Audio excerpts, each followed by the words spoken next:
good, those films. Wow, I want to come to everything here. Can I just come here and come every week and watch all of that? It's brilliant. Hi, everybody. It's really good to be back here. I think it's quite a long time since I was last here, but it's always really good to be with you. And you've been doing this series on fear, and you've had 3 women talking about no fear. So you've had Bev and Rachel. They're both amazing, aren't they?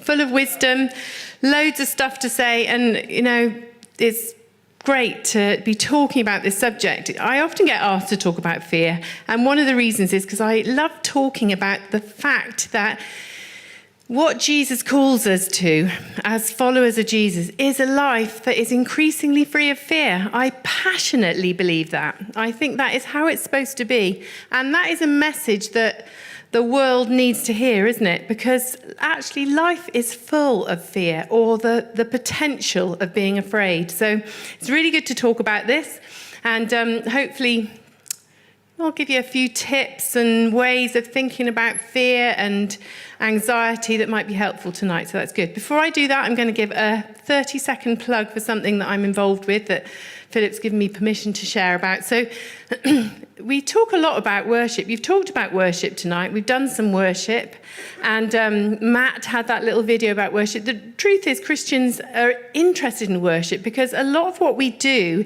takes the form of worship. And there's a bit of a mystery around it. And one of the things that we sometimes say is there can be a bit of a tension between the things we sing and the things we go out and do afterwards. You know, the things we say, your love drives out all fear. And then there's a kind of like, does it match up afterwards? And one of the things that a little group that I'm involved with called Love Bristol, we've asked 2 radical people to come together for a little small weekend conference in 2 weeks' time at Woody's called Wonder. And it's just talking about how we can worship and what it is to sing worship, but also to lay down our lives in radical acts of worship. So one of them, Shane Claiborne, has been to prison for protesting peacefully about bringing the death penalty to an end in America. The other one, Jason, is a singer-songwriter who believes that we can push into the presence of God and find healing and power there for living. So if you're interested in that, you can find it. There's a website called Wonder, so just have a look for that, and then you can buy a ticket. Okay, plug over. How are you doing on the fear spectrum? Have you found that you questioned some of your fears over the last couple of weeks? And would you call yourself an anxious or fearful person? I think that probably in this room there's a bit of a spectrum of fearfulness. And some people would say, hands up, yeah, I am prone to fear and anxiety. I'm the sort of person who lies on my bed at night and my mind is going 100 miles an hour, and I think about the things that I'm afraid of, and it can get me into a real stew. And that's my life, and it defines some of the things that I do in life. I've stopped doing some things because of those fears. Others of us might say, no, I'm not particularly prone to fear. That's not my thing. And, you know, somewhere between those 2 extremes, we all lie. I would say that actually fear is a very human problem, and all humans, however they appear on the outside, are a bit wired for fear. We've got a bit of a tendency to fall into fear, and we find ways of coping with that fear. And we do all sorts of things to try and cope and steady ourselves. But the truth is, all of us have areas of life where we fall into fear. And some of us are good at kind of denying it a little bit and saying, that's not me. But if you dig a little deeper, most of us have this ability to sort of fall into fear. In mental health surveys, about 1/5 of people are anxious all the time. And lots of others find anxiety a constant part of their life. A survey said about students that about 1/3 of them hide because of anxiety in their rooms and sometimes won't come out. That's a lot of students who are struggling with a problem of anxiety. And all of that contrasted with the reality that several studies have shown that Worry, things that we worry about, up to potentially 85% of the things that we think about and worry about never happen. 85%, that's nearly all of it. So people who spend time worrying and being anxious, actually the reality is that a lot of the stuff we worry about doesn't ever happen. And we have no real control over them anyway. Worry is a terrible habit. And it's been linked to all sorts of stuff that is not good for human beings. It's been linked to things like premature aging, cancer, heart disease, the stress hormones that are released when you're worried and anxious shrink your brain and lower your IQ. That is not a good thing, is it? So actually, if you want to be somebody who's solving problems, worrying about problems is actually going to be totally the wrong thing to do because your brain will be shrinking while you're doing it. I met a neighbour on my street a little while ago, and she's a consultant researcher into Alzheimer's. And I said to her, anything new on the Alzheimer's scene? Funny question, admittedly. And she said, well, I said, is there what's research telling us about Alzheimer's? And she said, a lifetime of anxiety and worry seems to lead towards things like dementia and Alzheimer's and an increased amount of that. And that's interesting, isn't it? It is bad for us to worry. I thought of reading out a list of all the sort of most common worries. There's 30 really most common worries, but I didn't want to add any fuel to anybody's fire, so I'm not going to tell you anything else to worry about. Number 30 is losing your hair, by the way. The thing that's interesting is that if you read the New Testament, there is this kind of tone to the New Testament, if you're familiar with it. And the more you read it, particularly in the Gospels, and then when the New Testament writers picked up the threads of Christianity and began to sort of pad it out and say, this is what we've understood to have happened in our lives as we become followers of Jesus, there's this incredible tone of cheerful optimism. And all of it is in a context where persecution is happening. They're a minority. They're an enslaved people. The Jewish people who have become Christians, they're still part of the Roman rule. They're being persecuted, being chased from house to house because of this new faith that they're following. And yet there's this amazing cheerfulness and courage and a sort of sense that people aren't really worrying. And I find that fascinating. And I think we've got to conclude that they've found something that is going to help us with worry and anxiety. So we're going to look at some of those things. But let me just say to you this, that fear and anxiety can cast a great shadow over life. And you'll know that if you're familiar with it. And it can be like living in a fog.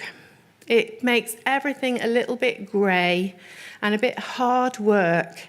And it's hard to see where to go when our minds are clouded with fear. I read this fact recently. It's really interesting that from the American Bureau of Standards, so it's kind of like a body that sort of measures things, and they measured a fog in New York that covered, and they estimated that a fog that covers 7 blocks in New York to a depth of 100 feet, a dense fog, contains less than a cup of water. Isn't that an amazing thought? That a fog can be so pervasive and so destroy sight and vision, and yet come from such a small thing. And when I read that, I thought that is such a brilliant metaphor for fear, because there's something about looking into the face of fear and learning to harness the power of faith and courage that makes fear just diminish as we look it straight in the eye. And I'm hoping that I can help you to look at some of your fears and some of the things that you do in response to fear tonight, and give you a few tips really on how to navigate through some of those things. So we're going to read a Bible passage in a moment. And the Bible passage is a well-loved Bible passage for people if anyone's been brought up in Christianity, they will have read this story as I did as a little child. And it's from Mark chapter 4, and it is the story of Jesus and the disciples in a storm on a lake. and what happens to them. So, is it going to come up? I'm going to read it to us from here. So, leaving the crowd behind, they took him along, Jesus, just as he was in the boat. There were also other boats with him, and a furious squall, that's a storm, that's a good word, isn't it, came up, and the waves broke over the boat so that it was nearly swamped. Jesus was in the stern, sleeping on a cushion. Nice bit of detail. The disciples woke him and said to him, "Teacher, don't you care if we drown?" He got up, rebuked the wind, and said to the waves, "Quiet, be still." Then the wind died down, and it was completely calm. And that is such a familiar story, and I've read that story since I was a little girl. And it's a great picture of just a little snippet of life with Jesus. And I've got to say, I totally believe that story. I'll just say that now. I believe that it's a literal story. It's not a metaphor for something. I believe that Jesus got in the boat with those people, the disciples, his friends, and they went out into the middle of the Lake Galilee. I've been there. I've been on a boat in the middle of the Lake Galilee. It was nice and calm at the time. And I believe a storm brewed and came up, and that Jesus stood up and he told the storm to be quiet, and it did. I believe that. And it does, I think it tells us something about how to deal with the storms of life and what we're like. So if you look, first of all, at the disciples, their behaviour is interesting, isn't it? Because I think that one of the things that happens in the storms of life and in the things that make us anxious is that we often feel trapped. And the disciples were trapped on a boat in the middle of a storm. And, you know, these guys, they're seasoned fishermen, and they know their lake, and they know that storms are dangerous. And here they are in this little scenario where this storm comes up, and they have to shake Jesus awake. And they say to him, "Don't you care about us?" And then he does this sort of extraordinary thing where he just tells the lake to calm down. And they watch him do that. And afterwards, what happens is that they actually they ask themselves the questions. Jesus actually says to them, "What's the matter? Why are you so afraid? Have you no faith?" And they find themselves asking the question, well, who is he again? Who is that guy again that we're with? It raises all these questions. Jesus asks them a question. Why are you so afraid? And they say, who is he? Such an interesting little passage. But these disciples, they're trapped. And one of the realities is that when things brew up in our lives, what happens is that everything else we know about ourselves and a situation often becomes very obscured. And all we can see are the circumstances. And this is true for these disciples. All they can see is the storm and the fact that they're perishing, that they're going to die unless something changes. The waves are looming over the boat, and they feel like they're going to be consumed by it. But Jesus has this curious reaction. He tells the lake to be calm, and then he questions why they're so afraid. In Matthew's gospel, when you see this little story, you see it's sandwiched between two little teachings and two events. One is a man coming to Jesus and says, "I want to follow you. But first of all, I've got to bury my father." And Jesus says this quite brutal reaction to it. He says, "Let the dead bury their own dead. You follow me." That seems a bit harsh, doesn't it? And that story is just immediately before this one, when they go off on the lake. And then immediately afterwards, the disciples and Jesus encounter a demonized man.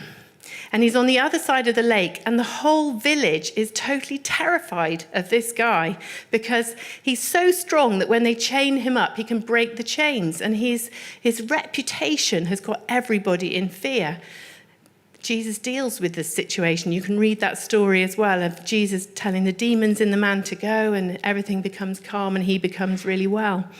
And in Matthew's gospel, when you see this little story, you you feel like Matthew is trying to say something here, that between the cares of the world, the man who wants to bury his father, and evil personified, the extremes of evil that has everybody totally wrecked with fear. there's this little story of Jesus teaching the disciples about life. And Jesus is always on duty. Whenever you see him with people, he's always trying to train and coach them how to live life well. And this story is no exception. So one of the things that we realize is that that traps us in the storms of life and in the difficulties of life are two really bad habits. And I wonder if any of you fall into these habits, but they're common habits. They're thinking habits and reaction habits. Thinking habits that make you feel trapped in a situation. We sometimes say they're the 3 Ps. It's a style of thinking that says that every problem is personal, permanent, and pervasive. Every problem that I encounter, whatever it is I'm the problem here. It's permanent, it's personal. There's something wrong with me, and that's the reason why I can't overcome in this situation, or why I feel so rubbish, or why I can't talk to people. There's something wrong with me, why my relationships are constantly I'm constantly falling out with people, or I'm struggling with relationships. It's personal. There's something wrong with me. It's permanent. Nothing's ever going to change. This thing that has happened, that has, disrupted my life, is actually something permanent about it. It's just always like this. Nothing ever changes. Pervasive means it affects absolutely everything about life. I can't see this problem as a contained thing. Actually, as I start to think about it, I realize that it's going to spoil everything.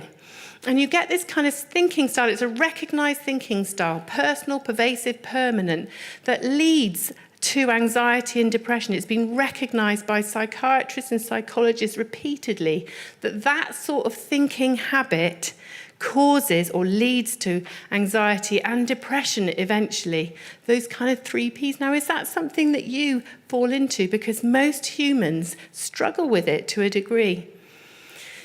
The other thing, the other habit that follows on from that kind of thinking that is really unhelpful are what we call reactive habits. So what do we do to react to the things that we're afraid of? These are the things that trap us in the boat, in the storm, and make us unable to be calm and have faith, as Jesus was trying to call out. What are the reaction traps? One reaction, a common reaction, is escapism.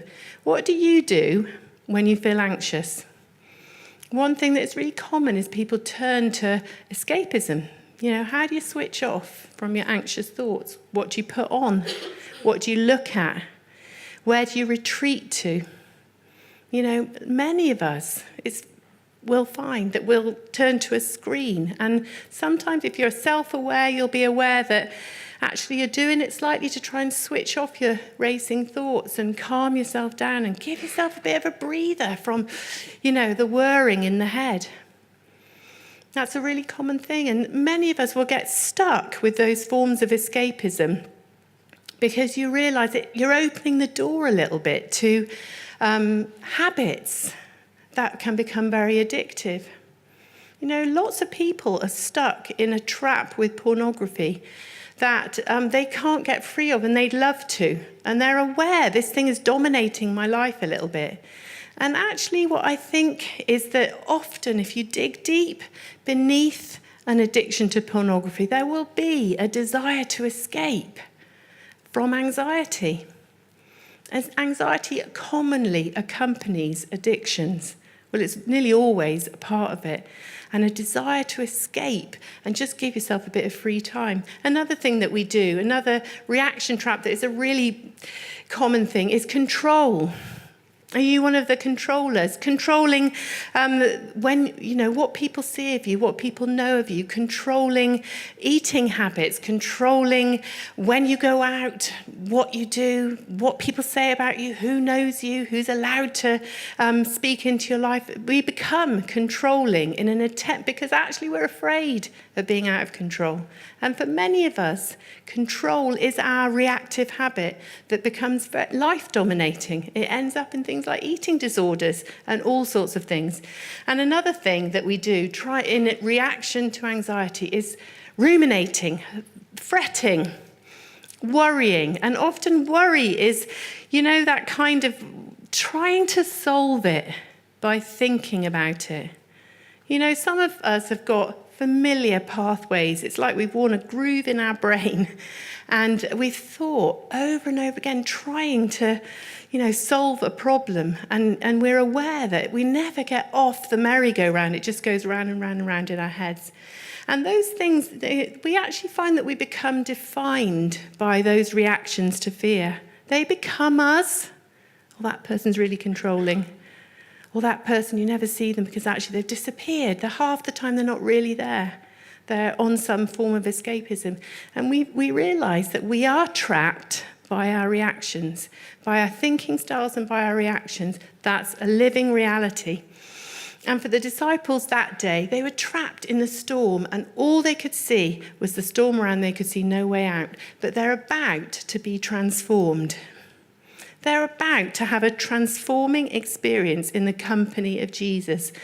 And this experience is on offer for each person who begins that journey of following this incredible man who carries with him the Spirit of God, who is God, who is training us how to live well and to how to overcome and be fear-free, I believe.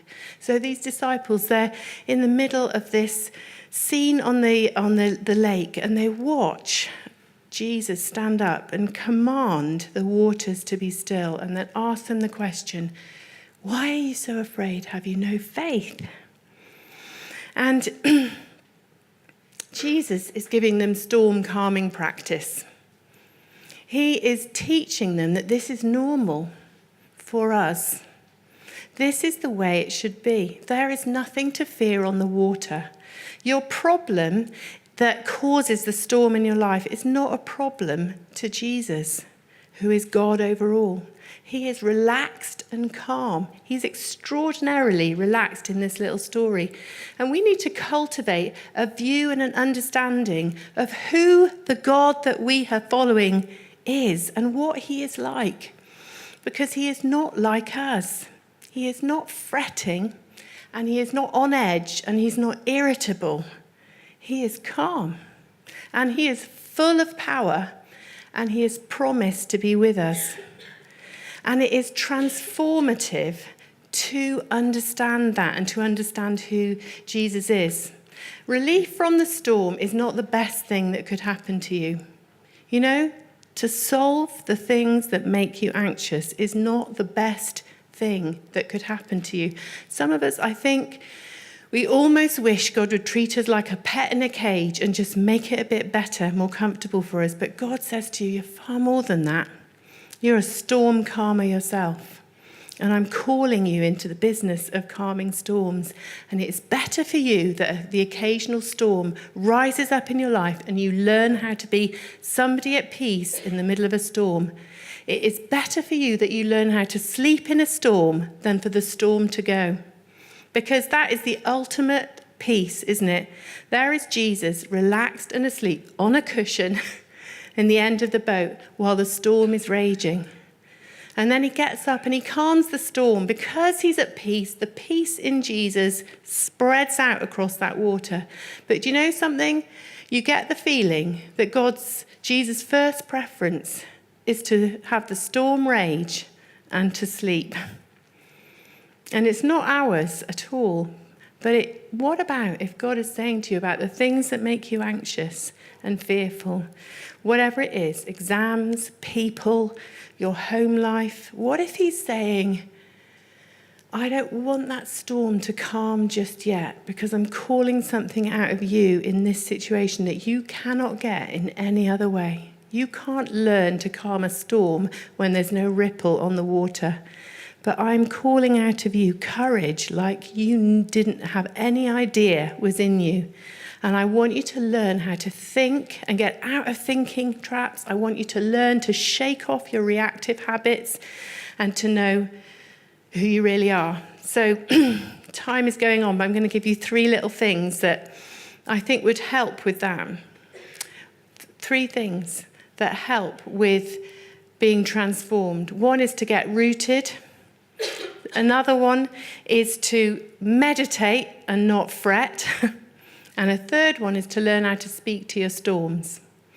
What does it mean to get rooted? Jesus was in communion all the time with the Father. That's what the New Testament tells us. It's clear from his interactions with people. He's always talking to God the Father. He withdraws and takes time out with God the Father.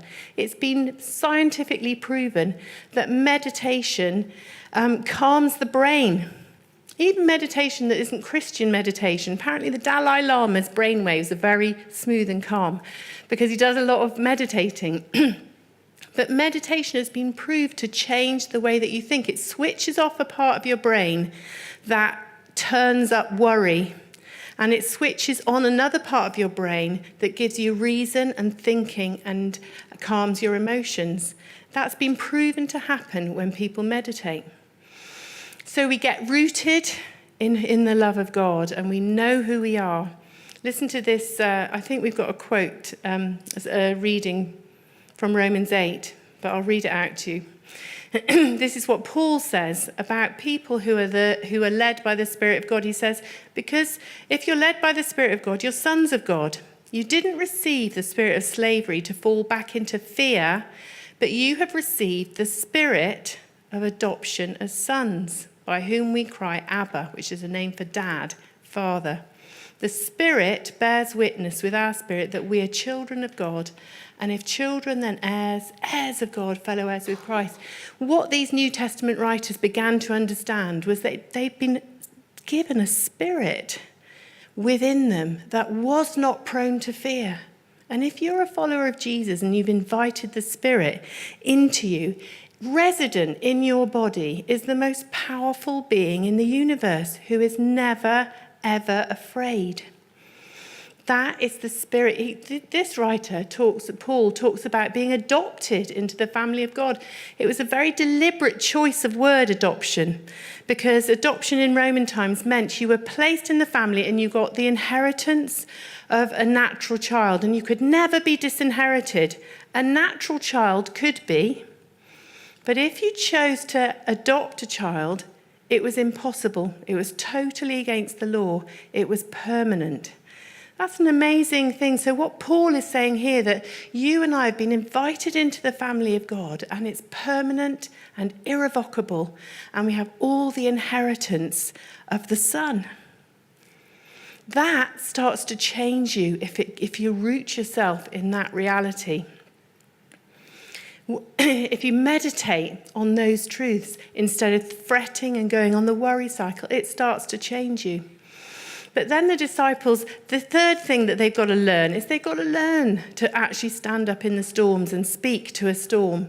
And, what is that all about? What's happening here is that Jesus has authority. And it's a word that we often use because it's a New Testament word where Jesus gave authority to his followers to use and to use his name.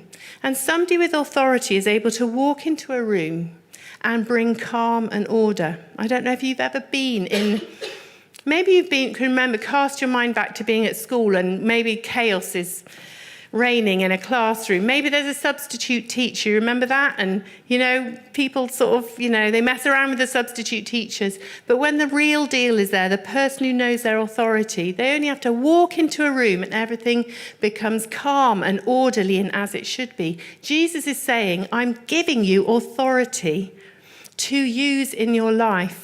And sometimes we've got to learn to actually stand up and speak to the storm of anxiety in ourselves and say, be still. Peace, be still. We've got to speak to the fear that we're going to be rejected or that we're not loved or that we're going to fail or that we're not going to prevail in life. And we say, peace, be still to the storms of life. And the more we learn to exercise authority in that way, the more we are transformed.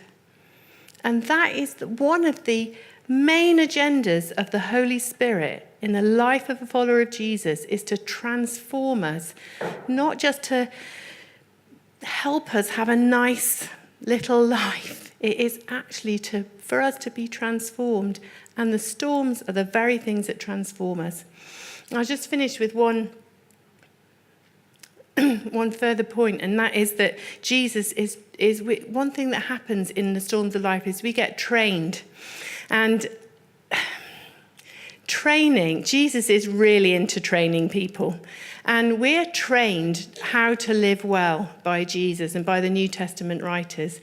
A few years ago, I read this story, and I read it, and I saw something for the first time ever that I'd not seen in this story. Perhaps we could just put the story back up, and I wonder if we could just have a quick look at it. It just says here, I've read this story since I was a little girl, and I noticed something that I'd never noticed before after 40 or so years of reading this story. It says here, leaving the crowd behind, they took him along just as he was in the boat. There were also other boats with him, and a furious squall came up, and the waves broke over the boat. And I saw that little sentence, there were also other boats with him. And I just thought, I've never noticed that before. But in this story that we often talk about and read, you imagine there's this one little lone boat with Jesus, and this thing happens, and afterwards they tell the story. But actually, it says in Mark's Gospel that there were other boats on the lake. And in that storm, I imagine that those other boats, they didn't see anything that was happening in this boat at all. All they saw was their own storm, and then suddenly everything was calm. And the reality is that when we go through an experience with God where we learn how to calm a storm, where we learn who he is and we get a fresh revelation of who God is that will enable us to calm our minds and to get rid of our reactive ways and choose to have faith and believe in him, then not only does the storm in our own lives begin to calm, but the whole lake, the surroundings begin to change. And that is the call of Christ to each one of us. That is what the church is supposed to be doing on the earth, is bringing peace, that as we ourselves find peace and are transformed by Jesus, the world should benefit. Paul says about Christians, he said, the whole of creation is aching and groaning for the sons and the children of God to be revealed. I believe that is true, that creation itself awaits you arising and getting on top of your fears and anxieties and becoming a person of peace, so that when you walk into a room, peace begins to break out. Order and calm comes, and people find their bearings and begin to have hope for the future. Do you want to be a storm calmer? Somebody who can bring calm into areas of injustice in society, who, when you're talking to your friends, people say, have you noticed the atmosphere of peace around him or her? Because I think that's the call of Christ to each one of you, to conquer fear and to find that revelation of Jesus that says, a storm is okay. You could see it in Rachel's story, couldn't you? A storm broke out in Rachel's story in her life last year. And she had this immense peace. There was a battle and a struggle for it. But it was amazing to be around her. She made you feel more peaceful. And that is the call of Christ for you and for me, for each one of us, that we would be those storm-calming, peace-carrying people who have broken out of the trap of thinking and reactive ways. And it's an exciting call. And so I want to put that out there for you, that some of you have been longing for God you've been asking God, would you solve this? Would you help me? Would you help me with my relationships? Would you find me a partner? I feel so alone. Or with my exams, they're eating me up. Or I don't know who I am, and I can't get rid of my anxieties. And I wonder if God is saying to you today, can you stand in the storm? Can you speak to it yourself? Because I've put my spirit in you. And the highest priority is not to get rid of the storm. It is for you to become fully the person that God has called you to be, and to ultimately bring peace on the earth. And Jesus said, blessed are the peacemakers, for they will inherit the earth, he said. So that's a great calling, isn't it? I'm going to finish there. I'm going to pray, And then I think we're going back into worship. Father, I pray for all of us. This is not something that you can snap your fingers and find that it's solved. But we can see the call of your ways, your spirit for our lives, that we would be people like that, full of peace, full of authority, calm when others are losing it. And I pray for each person here. I pray that your breath, Holy Spirit, would come and fill the room, that you would pass through each person, that you would blow away the storm clouds of anxiety and fear. Dismantle the fog and let us see clearly that you are God and all is well. I pray, God, for revelation.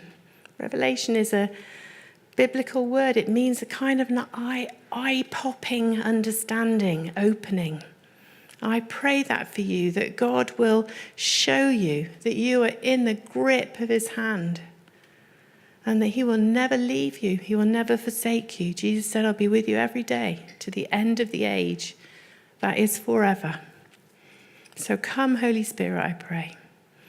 Come and bring your freedom. Come, Holy Spirit. Amen.